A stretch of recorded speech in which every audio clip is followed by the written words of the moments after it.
सुनेत्र पवारांना करावं लागतं याची चौकशी व्हायला पाहिजे. ती पारदर्शी होईल काय याविषयीच जरा पारदर्शी कशी करता येईल हे पाहायला पाहिजे. कोणीतरी अधिकारी नेमायचे, त्यांनी काहीतरी चौकशीचं रटाळ लावायचं आणि काही महिन्याने चौकशीचा निष्कर्ष घ्यायचा. आता ब्लॅक बॉक्स पण नाही आहे म्हणतात, जळलेला आहे.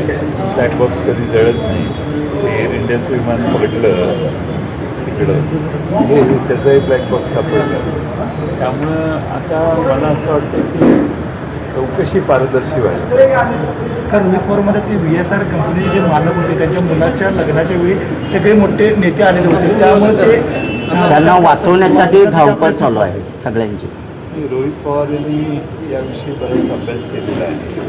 त्यामुळे रोहित पवार अभ्यास करूनच माहिती घेऊनच बोलत आहेत असं माझं मत आहे.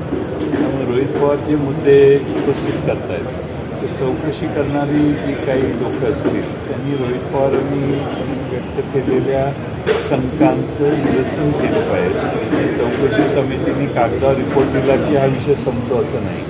त्याला त्या चौकशी समितीनं काय चौकशी केली याची छाननी होईल आणि ती विरोधी पक्षाकडूनच होईल. सत्तारूढ पक्ष करेलच पण विरोधी पक्षही करेल. त्यामुळे ही पारदर्शी व्हावी चौकशी असं आमचं मत आहे. दोन्ही राष्ट्रवादी